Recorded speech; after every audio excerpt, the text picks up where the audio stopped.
నేను ఖచ్చితంగా కట్టుబడి ఉన్నాను. మీకు తెలుసో లేదో, ఒక ఒక లేడీ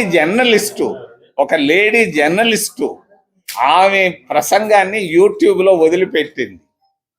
ఎట్లా మరి ఛత్తీస్గఢ్, అరకు పక్కన ఉన్నాయి. ఆడ ఖనిజ సంపదలు ఎక్కువగా ఉన్నాయి. ఈ ఖనిజాలు తీసుకునే దాని కొరకుగా పెద్ద పెద్ద కోటీశ్వర్లంతా దానిపైన కన్నేశారు. కానీ ఫారెస్ట్ యాక్ట్ ఇందిరాగాంధీ తీసుకొని వచ్చింది. ఆ ఫారెస్ట్ యాక్ట్ ప్రకారంగా ట్రైబల్స్ని అక్కడి నుంచి తీసేసేదానికి లేదు. ట్రైబల్స్ని భయపెట్టి తరమాలనుకుంటున్నారు.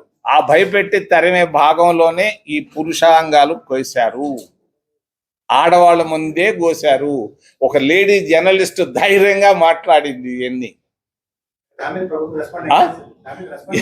వాళ్ళు ఆయిల్ పైన, రష్యా ఆయిల్ పైన రెస్పాండ్ కావటం లేదు, బ్యాంకుల పైన రెస్పాండ్ కావటం లేదు, పురుషాంగాలు కోసారంటే కూడా మాట్లాడటం లేదు.